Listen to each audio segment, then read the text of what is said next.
once you know that your nature is to be sweet and kind, then you're not trying. You're not trying to be that, you know. You don't need to try and be something that you just naturally are.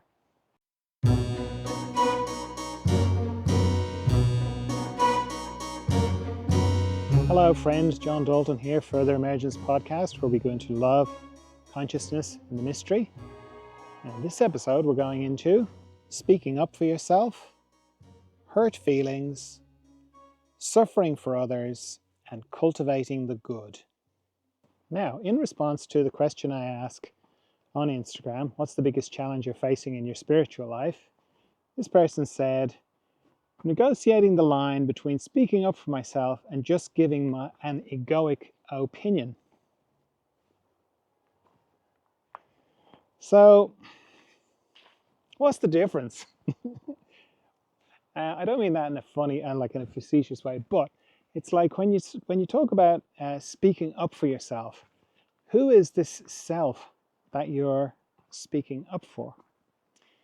So that's just put that out there, be letting that sort of swish around. And the other parallel with that is it's important to not let people walk all over you. It's important to maintain your boundaries. It's important to not let people abuse you. That's very important, okay? And the line between what's standing up for yourself and your egoic opinion and maintaining your boundaries, it's not a clear line. It's a sort of moment-to-moment kind of thing. For some people,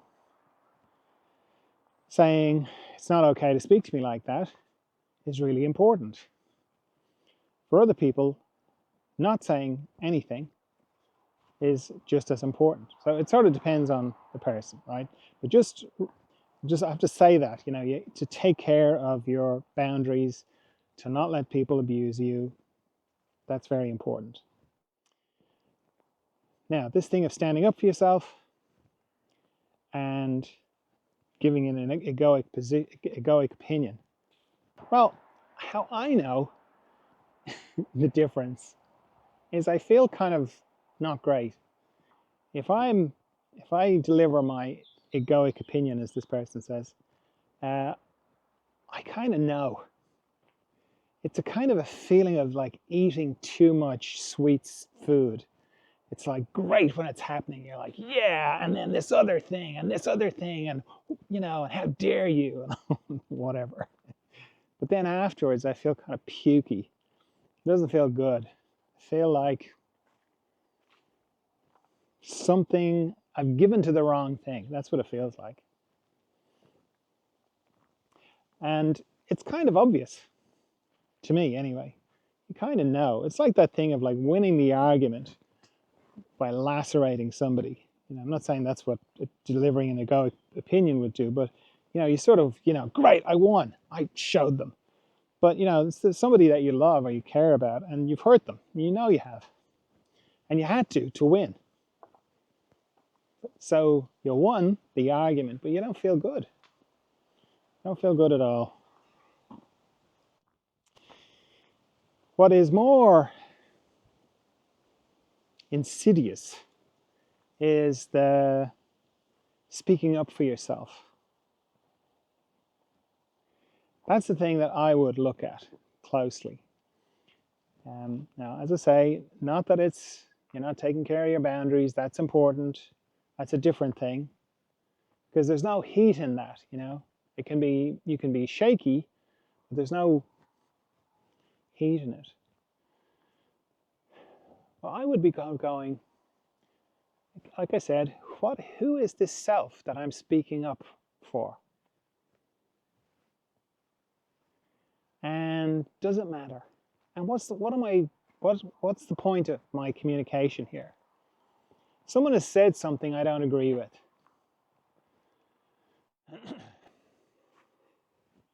What is that when you break it down? What is it when somebody says something that you don't agree with that makes you want to say something?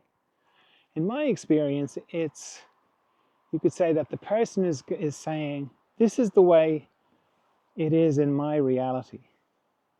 And you are saying, well, that's not the way it is in my reality. This is the way it is in my reality. Now, if you both just said that, there would be a sort of respect. There would be a certain amount of ease. Wouldn't be any conflict or tension. But we don't say that. We go, you're wrong. What you said about reality is wrong. You know, all people are not trustworthy. No, that's not true. Some people are, whatever. The world is out to get you. No, that's not true. And if you think like that, the world will be out to get you, whatever. Comes back to that thing of, you are saying the world is one way, and I disagree. And what it's hard to kind of realize is that you're both arguing about something that doesn't exist. And that's this idea that there is a real reality, or that there is a shared reality. This idea that there is a real world and you can interpret it differently, but that doesn't make any difference to the real world. And that's a hard concept to come to, because it's linked to this thing of like, it's all an illusion, it's all maya, all of which is true, but that's still relating to the illusion as if it's a shared reality.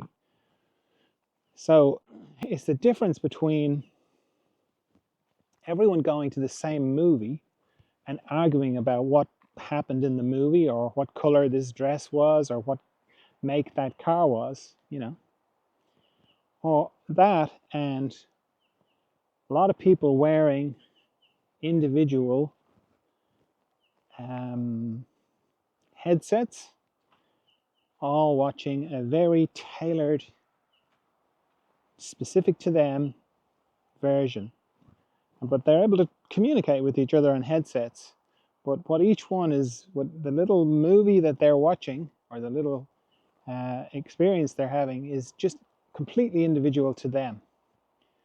And then those two people arguing about the reality. As I said before, it's a bit like a person in Antarctica talking to somebody in Australia about the weather. And they're arguing about the weather. The person in Australia is going, God, it's very hot, isn't it? And the person in Antarctica going, what are you talking about? It's freezing. And they're arguing back and forth like they are sharing the same weather. We're not sharing the same realities. So when you get that, it's like, why argue? If somebody says the world is a terrible place, if you let go of the idea that, we're both watching the same movie, and you hear what's actually being said is, my world is a terrible place. My reality is this way. Then you realize you're getting a report. You're getting a report from that person and what their experience of their reality is. That changes everything, because then you don't have to speak up for yourself. Because, if they're saying something about you, or they're trying to be hurtful towards you, and you love them, and you're trying to communicate, and you're trying to work something out together, that's a different thing. But if it's just somebody saying, something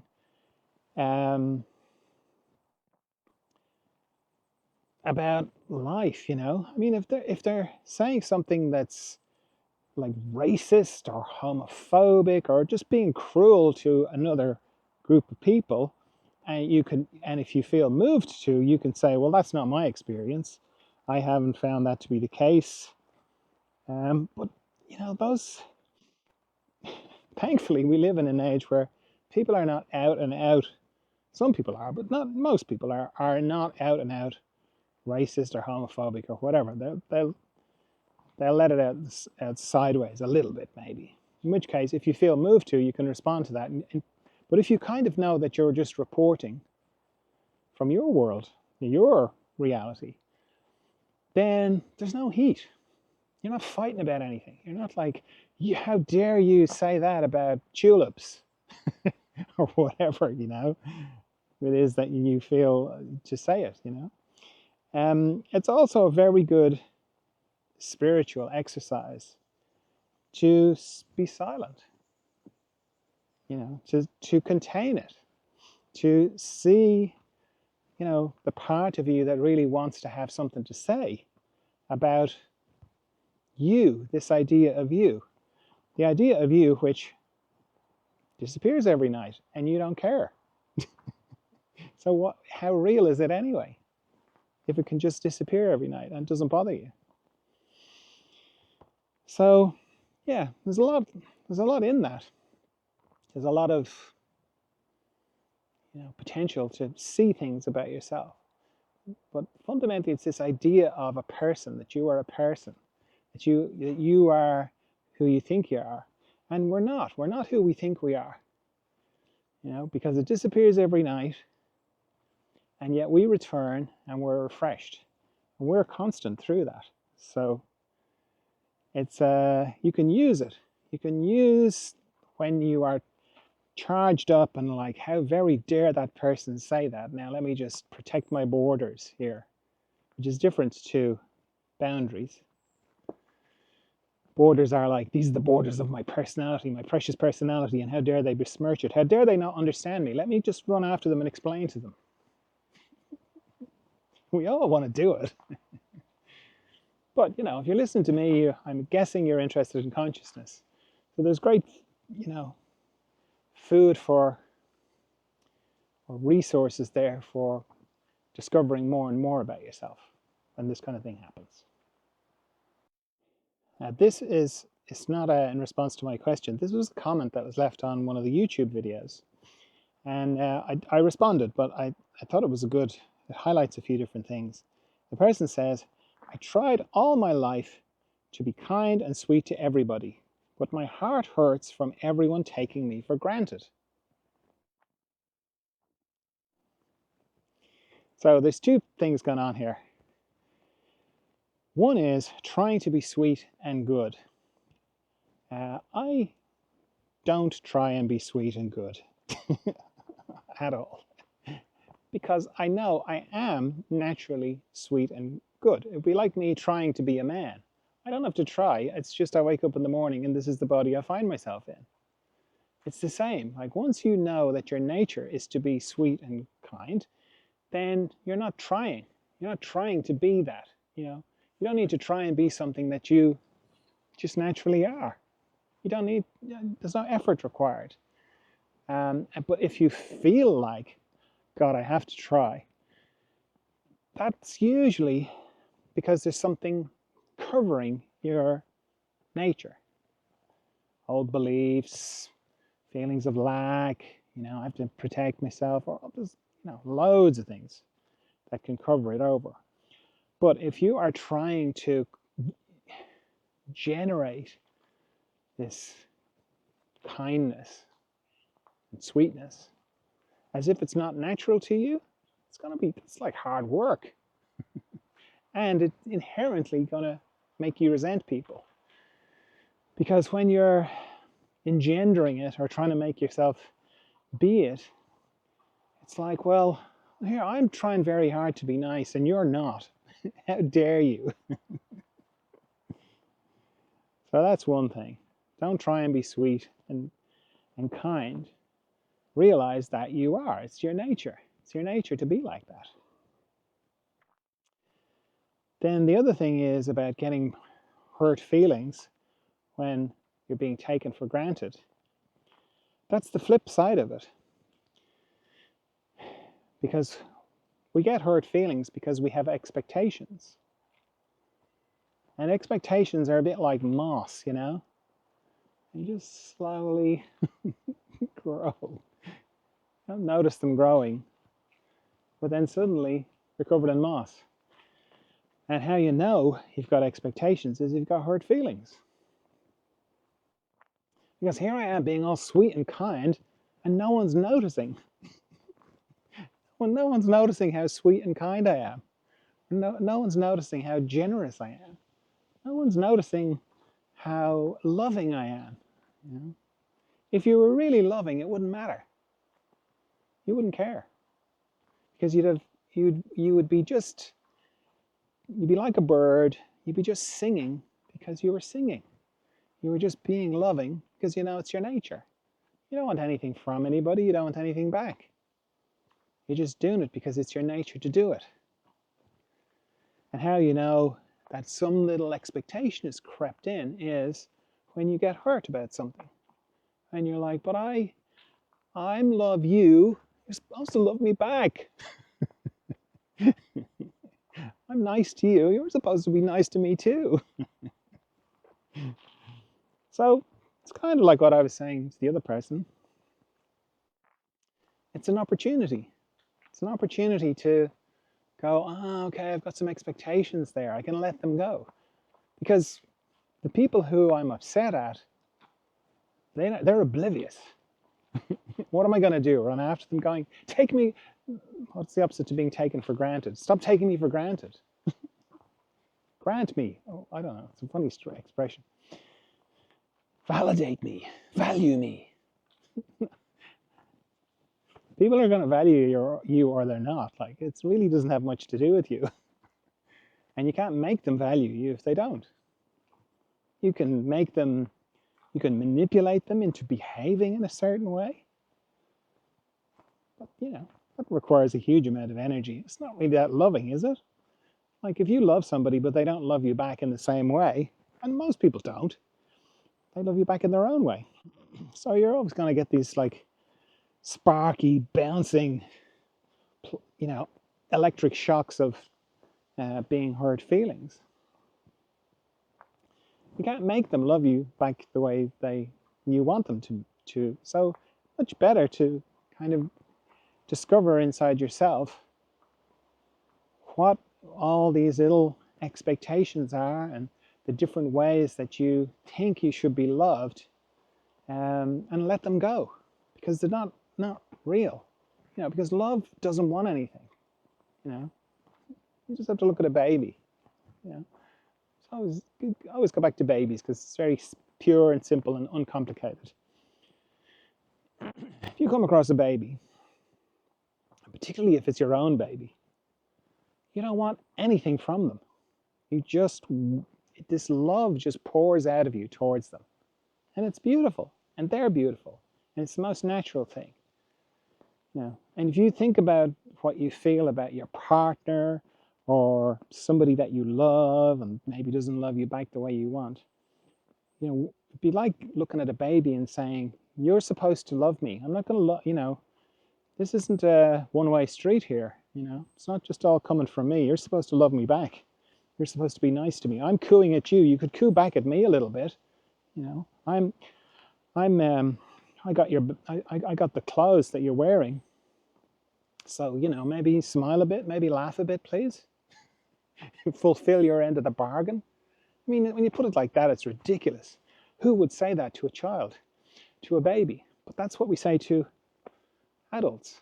That's how we relate to adults. And then we get all hurt and upset and, you didn't like me the way I wanted to be liked. So when you let go of the expectations, you're just free to love people the way you love them without putting anything on them, without wanting anything back. And for as long as you're wanting something back, you're not really loving them. It's conditional. It's, Now, I totally understand that what I'm saying is not easy to live. But again, if you listen to me, I'm guessing you're interested in consciousness. And it's relationships like that are a great way of seeing how you are not living your nature as much as you could. So you can use it to help you do that. Now, let's have a look at a couple of the memes on the Further Emergence Instagram feed. The first one is by Catherine Zenkina, also known as the Manifestation Babe. And she says, "You will never suffer enough to help those suffering. The key to raising the vibration of the planet isn't putting yourself in a lower one. Add high frequencies to the collective by doing your own internal shifting. Look for evidence that good things do exist and do your part by adding good things into the collective. Take care of yourself to take care of others." You can never suffer enough to help those who are suffering. Man, that's hard, isn't it? That is a very hard idea to get and to live. And I think the easiest way for me to understand it and to live it is to think of it in terms of money. So if you exchange money for suffering, and it's like you can never be poor enough to help the poor, then it makes sense to me. So it's like, oh, I see all these poor people or people who are, have very little money. So let me give away everything I have to help them. So I'll be just like them, and that in some way will help them. Doesn't make sense to me. What makes sense to me is, right, well, let me see if I can figure out how this money thing works and get a lot of money and then go and help them. So I help them by giving them money. That's going to help short term. And then maybe I can pass on whatever I figured out about how the money thing works. Maybe, that will help long term. So that to me makes sense, to do with money. And then if you bring that back into suffering, it's like you can never suffer enough to help people who are suffering. That's where it gets tricky, because on the one hand, if you come across something, like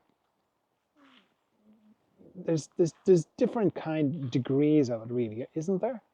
Like, you can see something on the news and you can see raw suffering, 360-degree suffering on the news, and that's very disturbing, and your heart breaks. And I think it's important to feel it and to not kind of, tighten up your heart because it's too painful. But unless you're moved to actually go to the place where the suffering is, and which place are you going to choose? Whatever one you choose, there's going to be another one ones that you didn't choose. So that's hard. Then there's like suffering that you see and that you can do something about. And if you are so moved to do something, beautiful, do that. Very important to kind of know this thing about action and taking action. But that's not really what this idea of you can never suffer enough. It's more of a kind of frequency thing.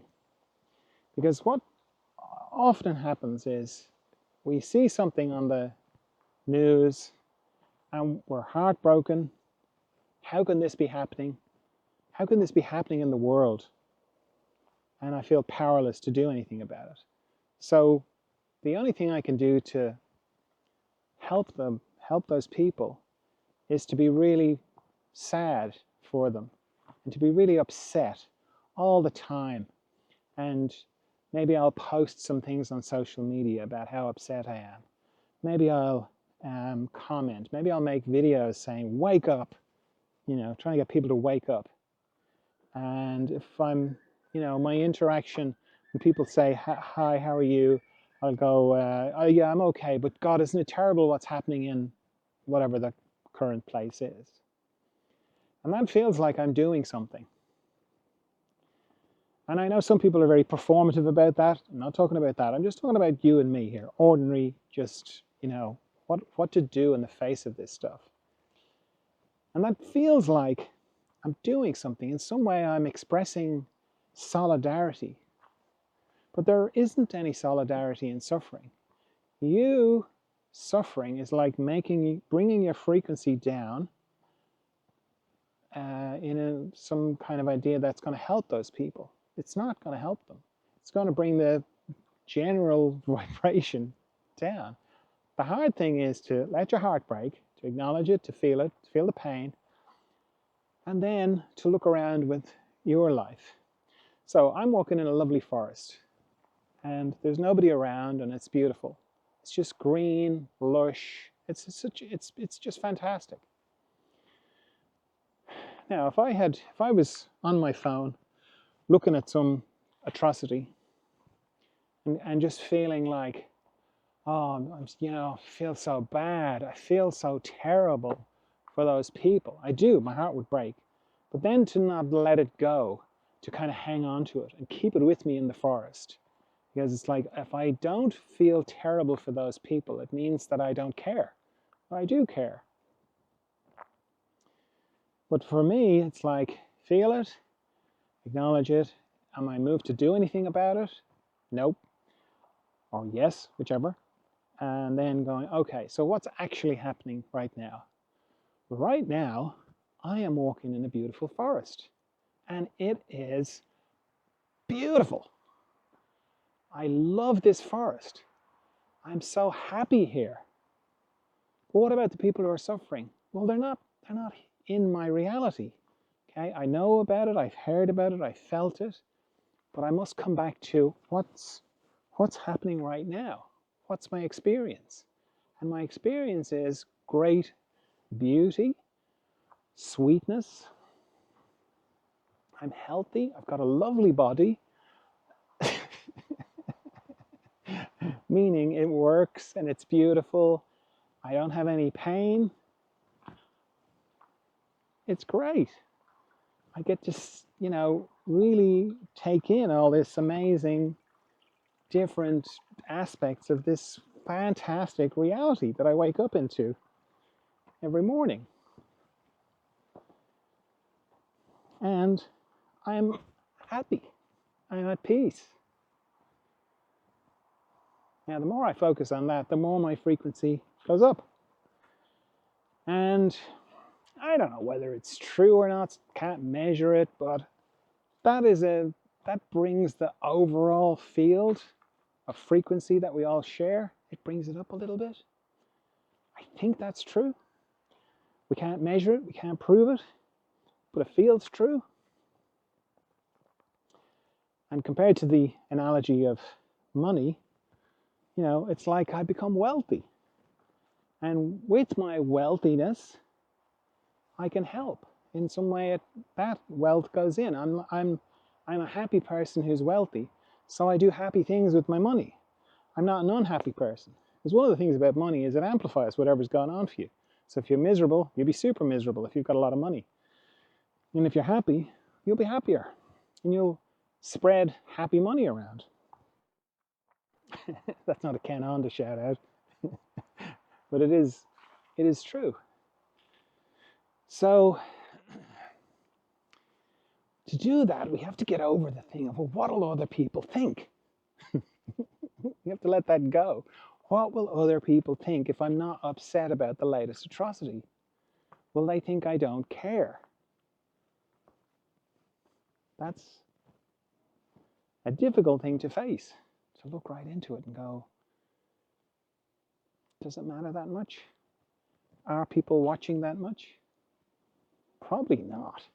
We think people are way more interested in us than they actually are. Because everyone's so interested in themselves, me included.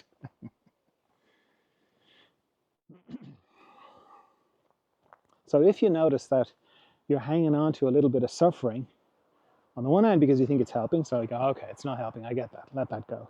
But then you're hanging on to a little bit when I'm around other people. Oh, isn't it terrible? Isn't it terrible? I saw that, wasn't that awful? What I'm saying is, I know about this stuff and I care. I'm a caring person. I don't know, get a t-shirt.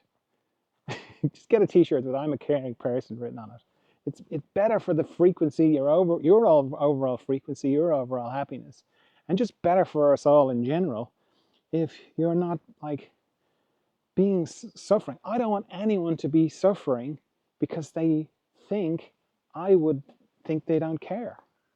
Everybody cares. I know everybody cares, and everybody feels it, and everybody is like, oh God, why is this happening? I know that.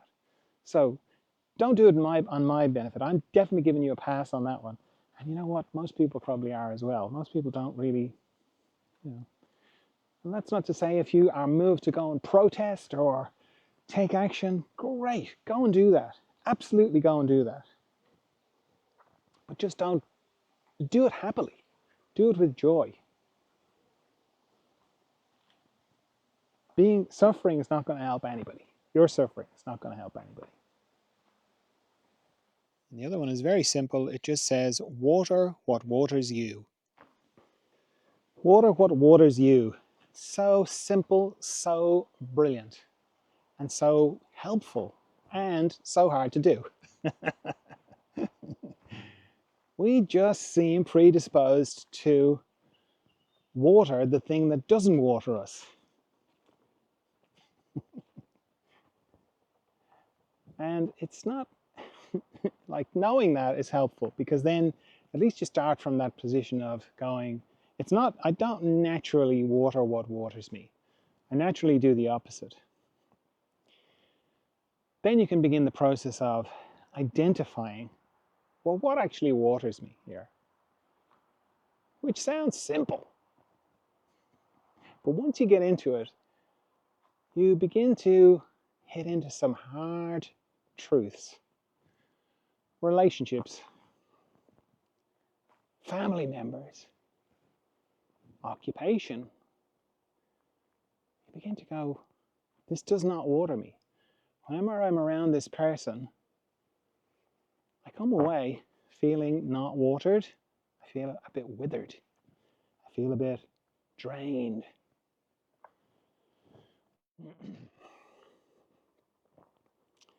And that can be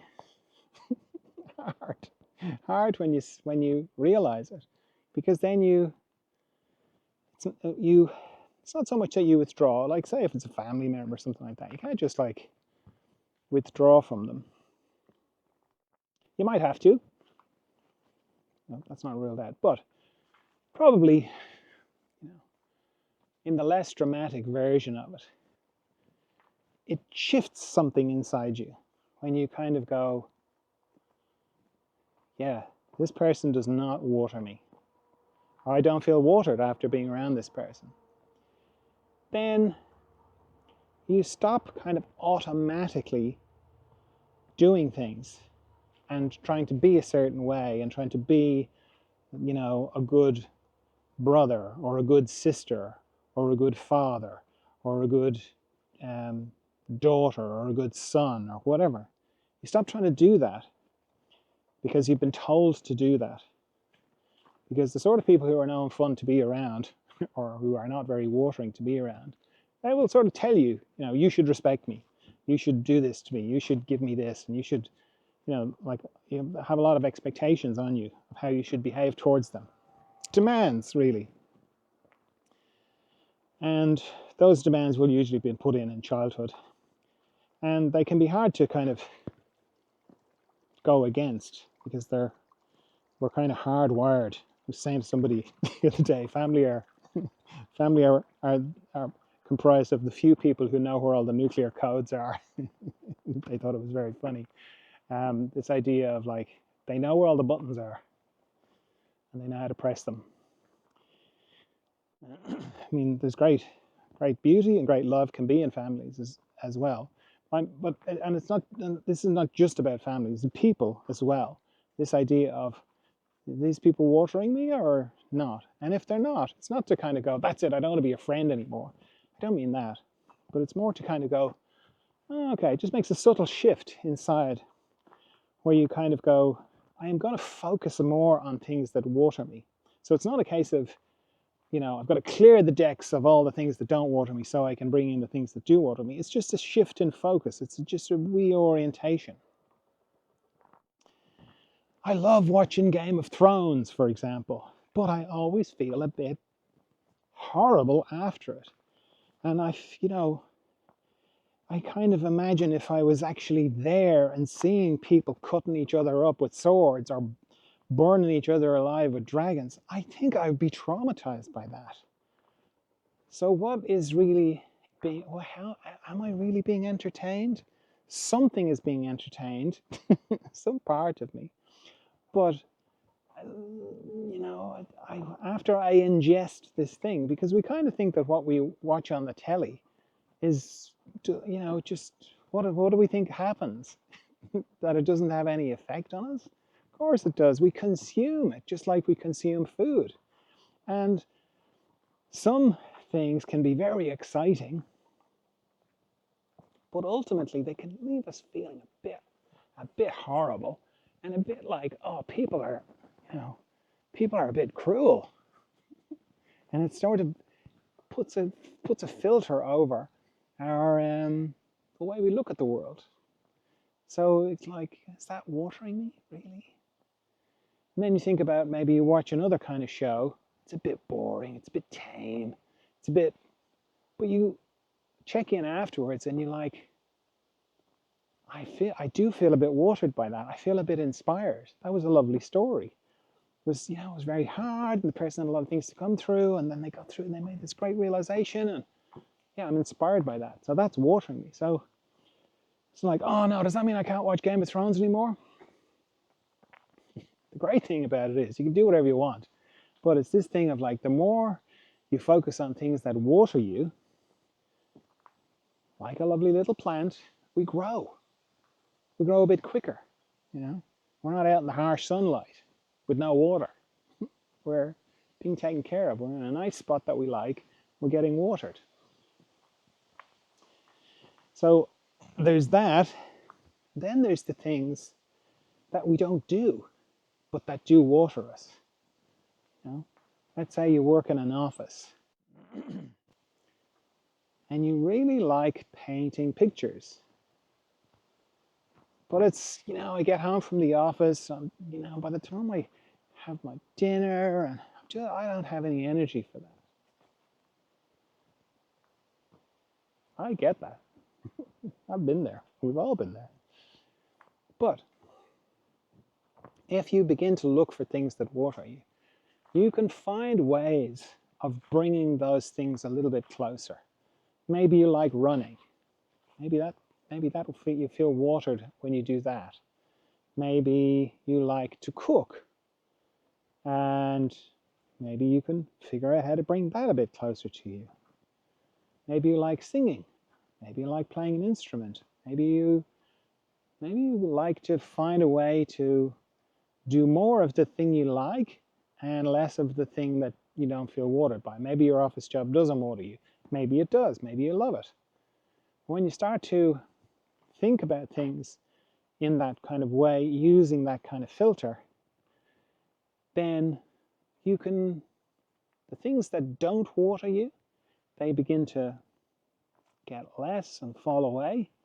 And then you're on the lookout for things that do water you. That person, nobody else likes that person, but I really enjoy hanging out with that person. Or maybe they're super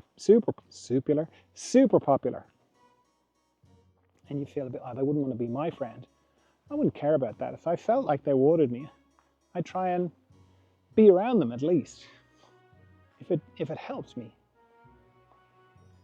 So once you start to look out for and make this distinction, is this watering me or not? You can slowly, little by little, grow into a much more watered kind of life. And that's beautiful. All right, that's all I have for you this time. I trust you're well. I trust you're of good cheer. I'll talk to you again soon. Bye.